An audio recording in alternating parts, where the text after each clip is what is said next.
Can you hear me now? Oh, I got audio back. I got audio back. Sorry about that. I think there's another glitch there.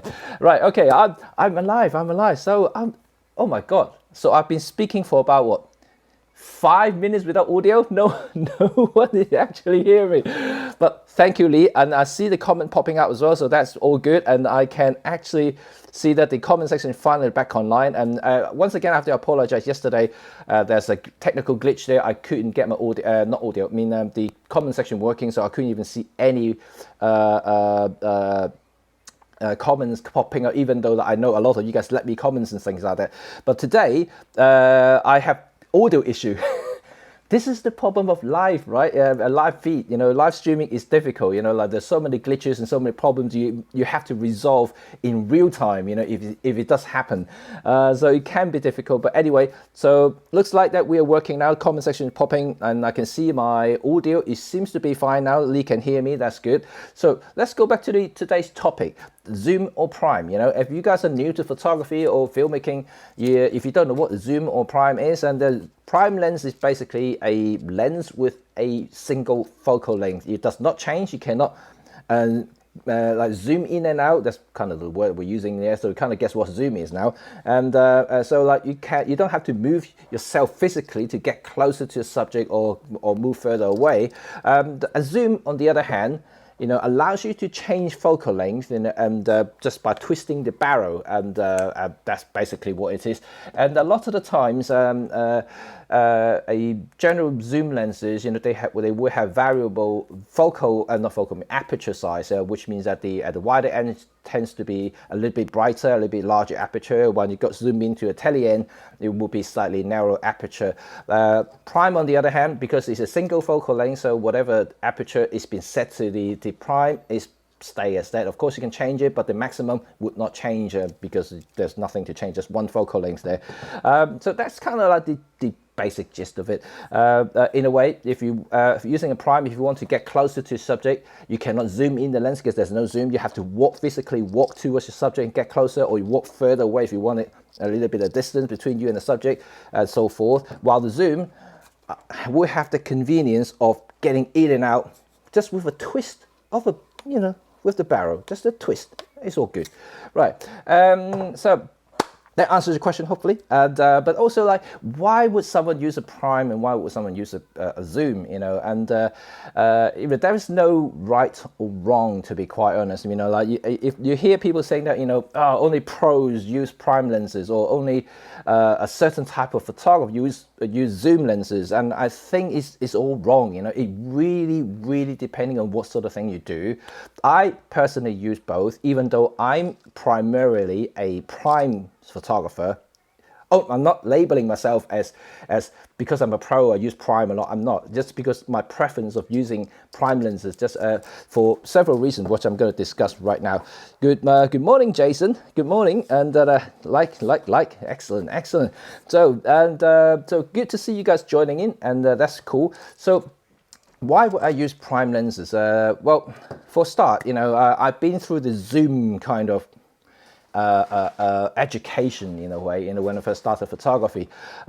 Right, most people who buy a camera these days, if they are starting out, you haven't touched like a proper camera with interchangeable lenses before, you will find yourself buying a camera with a kit lens. A lot of the time these kit lenses are zoom, and then and they will have variable focal lengths and apertures, and they're just to get you started in photography or filmmaking or whatever these days.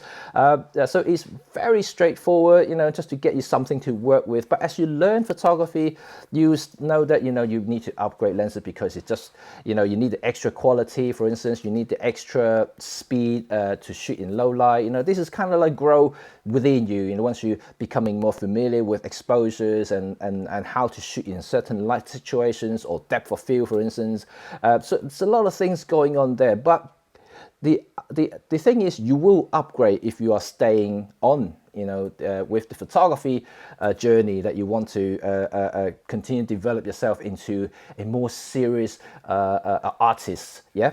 So So I've been there. You know, when I first started, of course, I had a kit lens, which was really crappy Canon lens, and then I over time, you know, like when I becoming more and more confident about my work, and I realized the limitations of the lenses that I was using, and I would simply upgrade, you know, and that's, you know, you can't stop that, you know, you just grow out of it basically. You know, there are lenses that, you know, you just simply cannot satisfy you in terms of performance wise, then you just need to upgrade. So for myself, and I started getting a lot of the pro zoom lenses because I was so familiar with zoom lenses, so I just continued the zoom thing.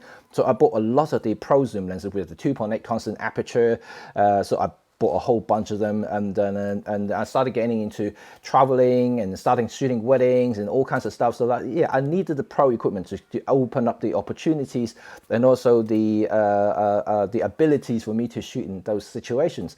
So that's why I kind of upgraded it.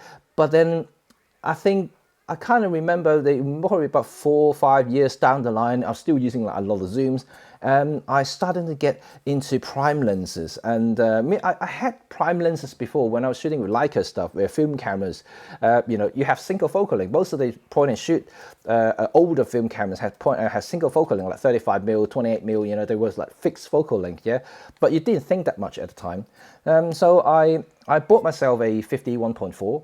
a Sigma lens, you know, cheap and cheerful, because I thought, you know, I probably would use it because I got my brilliant professional L series Canon lens, right? And then so I have them, just bought the cheap Sigma 51.4.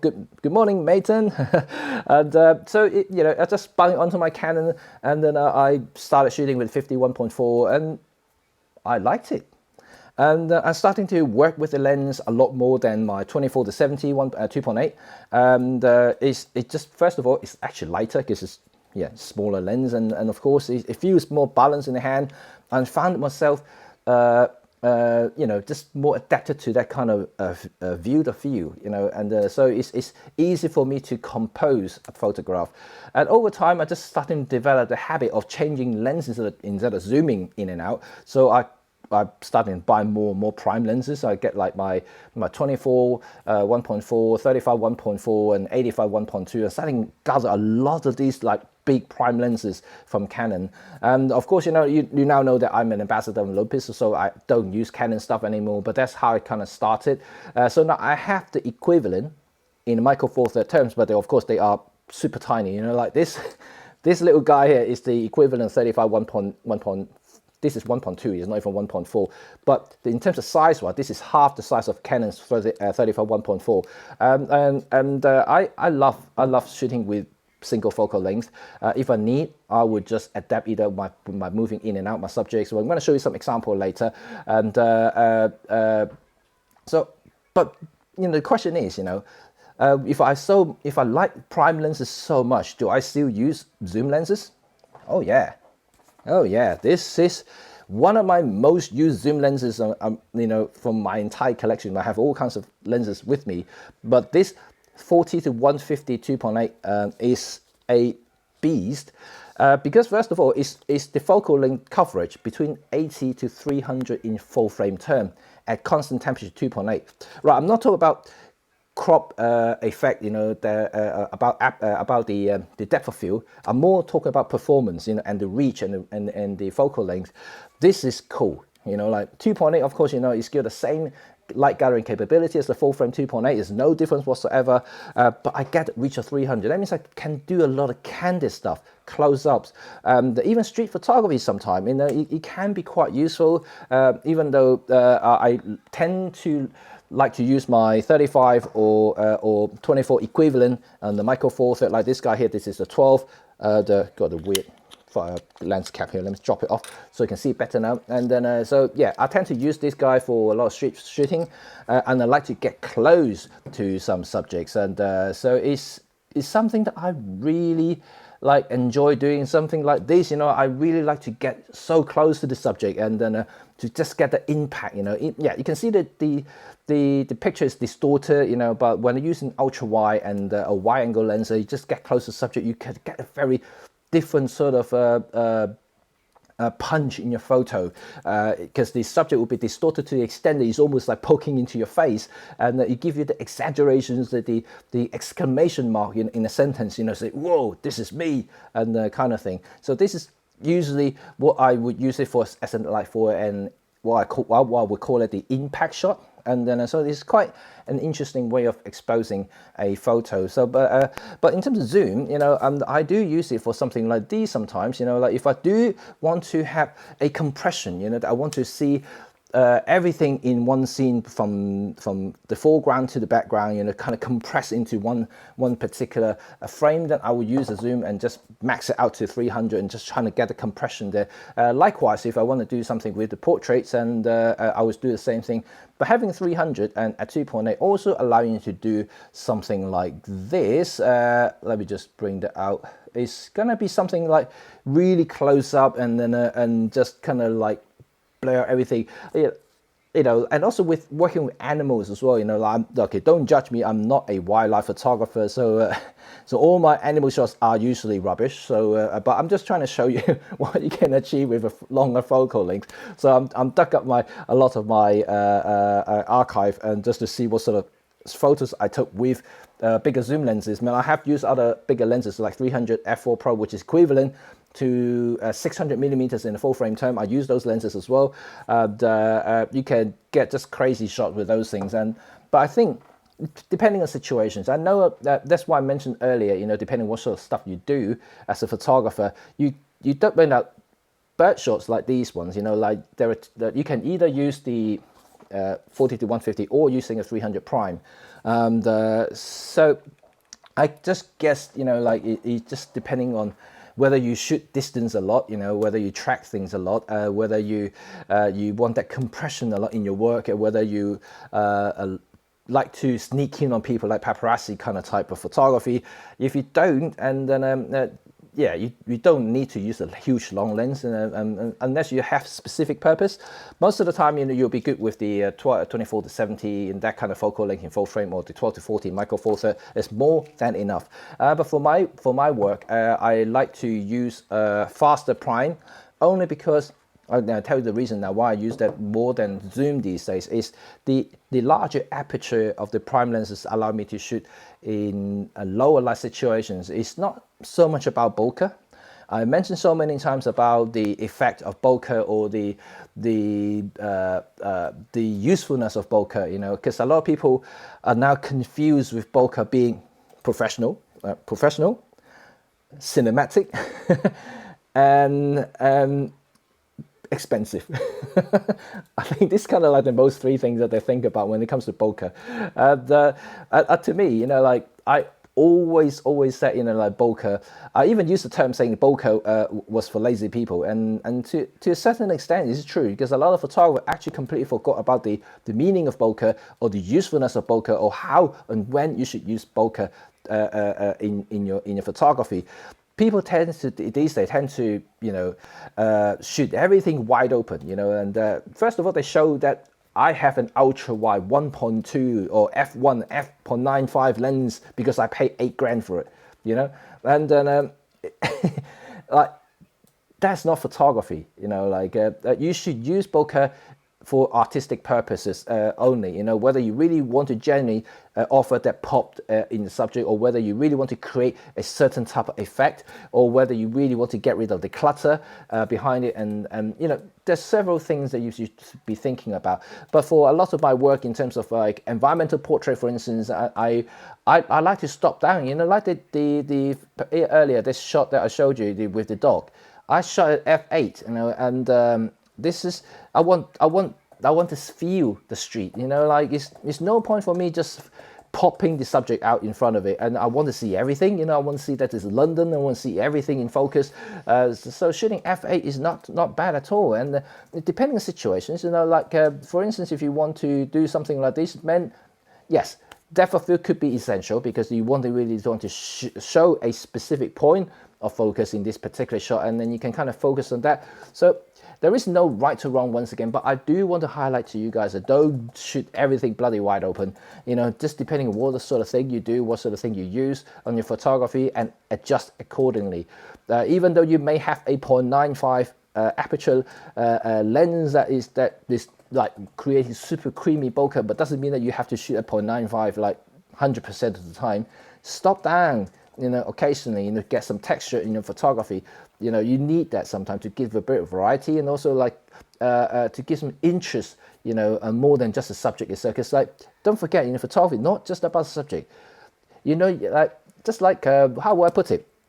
Yeah, maybe something like a Hollywood movie. Yes, that's a good analogy there. So like if you have a great movie, you can't always have just one single actor there. Yeah, you need a supporting cast. Yeah, you need all of them to be there with the main characters, and then to make this like whole atmosphere works, to make the communications there, to make the whole action scene works together with all these people dancing around, like surrounding you, walking around you. You need that. And so if you just having a wide open shot all the time, just isolating the subjects too many times, then you lose all the supporting cast. You're losing all these elements surrounding your subject. So that's not good, isn't it, in photography? It just depends. If you're only photographing a solo shot, that's probably different, especially in a studio environment, because you're going to hit him or her in the studio, having whatever backdrop you have. But that's different. But a lot of the time, you go out location shoot, you're doing other things. Yeah, just make sure you have involving all kinds of things there. Don't just blow everything out there. I don't think is a good thing to do.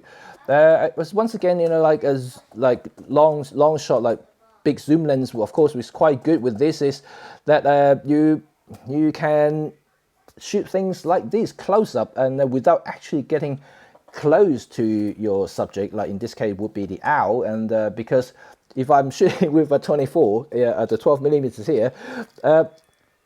To get that shot, I would have to go almost poking in the face of the owl to be able to get that shot. So that's not good. And obviously, you're not really supposed to get too close to wild animals anyway. So that's not very, very nice. So the only thing you should do is using a zoom lens. And that's why wildlife photographers using longer lenses, just because first of all, they don't want to disturb the habitats. They don't want to disturb them, more importantly.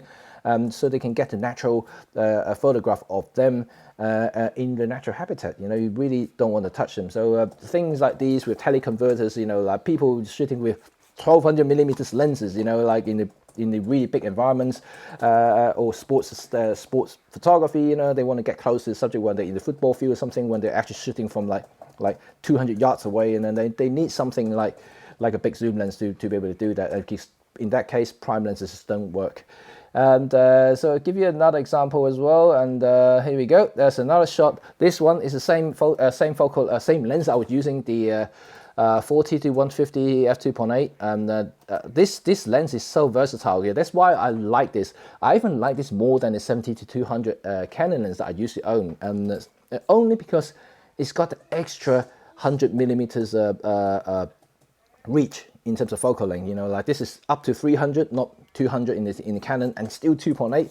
And for me, this reach is cool. And having in such a compact body is good. Like, don't be deceived by this lens. Let me take it off. Look, this lens is about the size of a 12-ounce tumbler, a coffee tumbler. So it's very, very small and compact, and it has the 2.8 constant aperture between 80 to 300 equivalent in full frame. So this is 40 to 150 here. It's small. If I don't want to travel with the size, I just take the hood off, and then because this is fully weather sealed anyway. The reason I use this is to cover the front elements in the rain. So it's just like when it's raining, because the hood is very deep here, so the rain doesn't get in. So it's actually quite good for using the hood in the rain. But I love this guy here, and plus if you want even more reach, you can get the really super tiny and compact MC14, which is 1.4 converter. You can get this to 420 at 3.5. This is nuts, right? In such a compact body. So that's a really, really cool thing to do. And this is one of the benefits of Micro Four Thirds. I'm not saying that, I'm not promoting it. I never promote stuff on the screen. And so good morning, Ravinda. And so it's really something about Micro Four Thirds, the benefit of it, and one of the reasons I switched. I'm not saying that you should switch, like do whatever you love, and because the photography is borderless. I'm not saying that which one is better, which one is worse. It's only for me. I prefer to use Micro Four Third, and especially Olympus, because it's just better ergonomic, better colors, better everything. Okay, let's get on then to another shot here. I think I showed you everything here. I got one more, the robin. Did I show you the robin? I think I showed this earlier. There was a shot in my back garden during this lockdown, and then I just saw this little robin visiting me every single day. And of course, I usually have the prime lens on my camera, and then what happened was that I had to go to my bag, which is in another room, to get my 40 to 150 plus the MC14, the teleconverter. I had to rush there and get it to get this shot, but it's kind of worthwhile. Just see this little guy every day, and thought, all right, you're coming here every day, is asking for photo. Yeah, I have to do something. So I just snapped one, and it's nice. It's a little cute thing. Jason's got a question. How about macro lens? Can prime do the job? No, it's a simple answer. I do have a macro lens somewhere. Oh, it's on my other camera on the other side of the room. Yeah, no, you can't do Good Morning Mo. And Jason, the quick answer is no, because even though in mirrorless camera, especially on the Micro Four Third, you do have a very close focusing distance for a lot of the lenses, but you still can't get as close as the macro lens. Full stop. If you want to get 1:1 or 2:1 magnifications, you will need to get a macro lens to be able to get that close. Even closer, if you can add extension tubes, you can get even closer, almost like a microscopic kind of photograph. You can get that sort of thing, like shooting eyeballs with the bug, and that's that sort of thing if you're into that. So these lenses, even though you can shoot really close, most cases it will be like 10, 15 centimeters, which is actually very close in like today's modern day lenses, because full frame lenses, usually talk about 25 centimeters. In Leica lenses, you talk about 7 centimeters, which is actually, quite far away. And so it's not 7 centimeters, 70 centimeters. Yeah, of course. Forgot about that. It's so far away. So like these guys can shoot ultra close by comparison, but yeah, it's nowhere near as a macro thing. And so if you're really kind of into really super close up, and I still would get a dedicated macro lens. Speaking of macro lenses, I think Olympus is doing a good deal at the moment, and quote me on that, but don't quote me on how much discount it's got, because I completely forgot. But I saw the newsletter popped up, and they're doing special deals on the 30 millimeters f3.5 and also the 60 millimeters 2.8. I have both. I love both, depending on which one you want. Both are weather sealed. Both are plastic, but the 2.8 60 millimeters, I think, to me, is a more versatile lens for my use, because it can double as a portrait lens, and also it's ultra sharp, and it's just better. The 3.5 30 millimeters lens is actually quite cool, only because it's so tiny. So depending on usage, once again, I do take the 3.5 out occasionally if I'm going for travel, and if I already got, let's say, a 45 1.2, then I probably would not take the 60 macro. I just take the 30 3.5, just smaller, just shove it in my bag somewhere in the corner, and it will be done with. So if I need to get close, I'll use the 30 3.5. If you don't, other lenses will be sufficient to do whatever I need to do. Sometimes, right, really. Mo has a really interesting comment here. Let me just shake this up. Okay, right. Sometimes too sharp. Can you complain about a lens being too sharp? Well, it is sharp. I have to say, especially few of the lenses are really, really sharp. From my experience, that I've used basically all the lenses that Olympus has at the moment. The 40 to 150, the 75 1.8, the 45 1.2, the 17 1.2 are extremely sharp, and they just sharp. is unbelievably sharp, actually. The 60 macro is ultra sharp.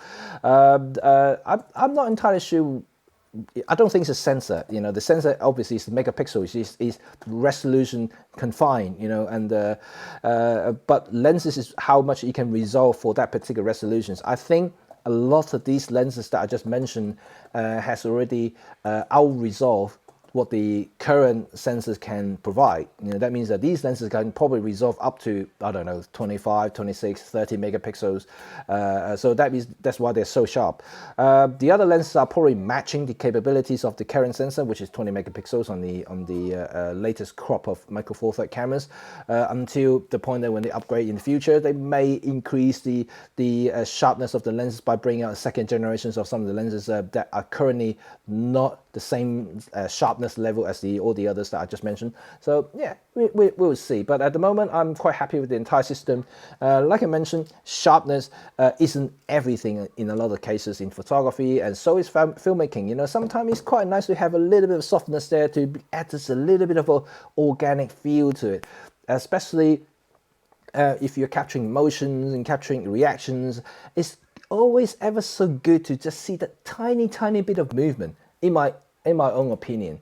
And it just shows that the person or subject is actually alive, and I know about freezing moment, it's kind of like the de facto saying in photography, you have to capture that moment. Yes, it is, but I think just a tiny bit of movement sometimes it goes a long way. It makes your photograph way more interesting visually, and it tells the story better, just to seeing that, just like maybe the motion of the head or the eye or the mouth when it's laughing, it's just really cool to see just a little bit of that. It's cool sometimes, of course, if you take a tack shot, moment shot, and but again, it's a preference. I often see a lot of the photo competitions, when I see a lot of images, and most of them you can see there's got a little bit of motion blurs in it, and not whether they do it intentionally or not, but I kind of enjoy looking at them with a little bit of emotions, not to the point that it's completely blurred, of course, unless it's very specific finite shot kind of thing, and so it's really depending on what sort of thing you're looking at. But for me, a little bit of motion, yeah, quite nice. Just like adding a little bit of salt on a dish, just a little bit, just to add a bit of flavors to your dish, and it just makes the whole dish taste just a little bit better than the raw ingredients on the dish. Yeah, you get that one. And I kind of like that. But anyway, so what do you guys think about zoom and prime? Whether you use zoom lenses more, whether you use prime lenses more. Let me know, of course, which one you prefer. If you have both, which one you use more than the other. Yeah, it's quite interesting to find out. If you don't know yourself, quite easy to, if you use Lightroom, that is, that you can go to Lightroom, look at your library, click all photos, or click into your entire library folder, and go to attribute and just find out what lenses you use the most, because you have numbers on the side of it, and then you find out, oh wow, I use that many on that particular lens. You find out like which one is your favorite lens. You see. Bye, Mo. Yeah, see you back to work. Oh well, yeah, you're working. So yes, and see you later, Mo. And so that is cool. And hope you guys kind of enjoyed today's talk. If you've got any other question, of course, you can always ask me during my talk. I will stop as soon as I see something on screen. And lucky the comment section does work today, and I was so gutted yesterday because there were a lot of interaction yesterday about when I talk about color and black and white, and I couldn't see anything. I actually thought no one actually saw my live, and but in fact there were so many people talking, and yeah, I had to apologize. I couldn't respond to anything. I had to go back and reply afterward, which is actually not a very good thing when you do a live stream. I tend to reply straight away, of course, unless to the point that I got too many questions at any one time, then it's different. But my Facebook live stream seems to be manageable. It's quite a smaller audience, and so it's easier than my YouTube. My YouTube is usually get way more people watching at any one time. I'm talking about like hundreds, so like I will get a lot of feedbacks there. And but yeah, I quite like this smaller community on Facebook, and it's more personal. I can do a one-to-one talk, right? So it's cool. It's cool. If you're wondering what I'm filming on right now, once again, and I'm gonna have to promote stuff that I work with. So this Olympus EM1X with the 12mm f2 prime. We'll have another one here. I have two, one for filming, one for photographing. So there's this, so I got two here. That is fantastic with the latest continuous tracking, especially in video term, because you can do, things like almost like this. You can focus on can and focus back on my eyes and everything, which is actually fantastic. I did talk about merchandise yesterday, and I have another new merchandise to show you guys today, which is awesome. Yeah, you see this new hat. I'm going to take off my my headphone now so you can see it. So you know what these words mean? These two words here in the middle of the cap actually say 聚光 in Chinese, or in Japanese it's 水果. It's actually a short for the two companies that used to develop the Olympus lenses in Japan, and it means the god of light. Awesome, right? God of light. Imagine that I am the god of light now, and it's cool that now the Olympus has the latest theme about break free with Olympus because of the Micro Four Thirds, the size, so you can break free from the traditional big mold. So you have this wording here, so break free with Olympus. Yeah, that's awesome, right? So this was yesterday. I will show you, and I did tell you that I have the whole box full of the new merchandise you can get online. I actually forgot to put the link in the description yesterday, so I'll put the link today so you can go and check it out yourself. These are actually very high quality, much higher quality than the one that I received from last year's TPS as a freebie. These you do buy, and but it's really nice quality cap, almost just like any high fashion. Fashion caps that you buy on the high street. They are really high quality, 100% cotton, not acrylic and things like that. But what I'm about to show you is acrylic, however. Ooh, look at my hair. It's all over the place. It's another thing for my head, of course. Right, this is the new merchandise. Ta-da! Another Zuiko beanie hat. And it's cool. It's cool for winter time, right? And even though it's not winter now, that's why I won't be wearing this a lot. I'll be wearing the cap, but it has the same logo, has the same Zuiko logo, and it's really cool. It's really nice and very comfortable actually, and I do like this. Once again, I had another Olympus one, and which was another freebie that I got last October when I went to an event. This is better quality once again, and I do like the embossing here. Is actually very nice. So yeah, I'm going to do a review on this merchandise. Should I do that? I think I should. It's so nice. I should make a fanboy talk. Yeah, I should make it one of these fanboy videos for everyone, so they can see how much I like about these merchandises. Because I've got a few more things I can show you in later this week. So every day I'm going to show you a little bit different. I've got, I think, how many more items I have? 1, 2, 3 more items I will show you. So that will mean that I got tomorrow, Thursday, and Friday. So until Friday, every day I'll show you something. Yeah, cool. Okay, right. So thank you again for joining me, and appreciate your time with me this morning. And always good to see you guys seeing it and communicating with me is always fun. Like I mentioned, if you're first here, I run this live stream between Monday to Friday, 11 to 11:30 GMT AM in the morning. On every Wednesday on my YouTube channel, Red35 Photography. I'll do a live stream at 3 to 3:45 p.m. It's Photography 101 Live. I'll talk about a lot about photography in general, more specifically about skills and psychological stuff to get you to make sure you become a better photographer. However, tomorrow is going to be a little bit different, and then tomorrow it's about your favorite lens. So yeah, that's going to be a fun conversation there. So I'm going to talk about all things lenses tomorrow. So if you are interested in talk about lenses, come and join me tomorrow on my YouTube channel between 3 to 3:45. Remember the channel name is Red35 Photography, and then I'll put the link in the description as well, so you can see exactly where to join, and exactly where to join, and also when to join. Remember, 3, you can set in a notification, put in a subscribe if you haven't done so already. Remember, subscribe to the channel, and also put in a bell notification so you know that my live stream is coming on. And also, I also have my sponsor link here. Buy me a coffee at Jimmy Cheng, so you can support my work, support me, and so that is really appreciative. And thank you for those who already supported me. And once again, and I have to keep saying thank you for them every single day, because they do helped me out a lot. So that's very good. Anyway, so I'm going to end my stream now, and because I would need to start working. Yes, I do have work. Like I mentioned, I want to show you one more time about this little thumbnail thing, and yeah, this is cool, right? And right, just a snippet about the thing that I'm about to release, and or about you're about to see. I'm not going to say too much. When it's live, I'll let you guys know. And because I'm super excited about this, it took me months working on this, and you know, from filming to editing to go through the approval process and things like that. And it's a long thing. I'm going to talk about it when I get this release. So there's a lot for me to show you guys in the next month or two. So I'll be very, very happy. So anyway, so I'll thank you for joining me, and I shall speak to you guys. And yeah, don't forget to head over to Olympus UK page as well. They're running a whole load of freebie workshops on Facebook Live and the live videos.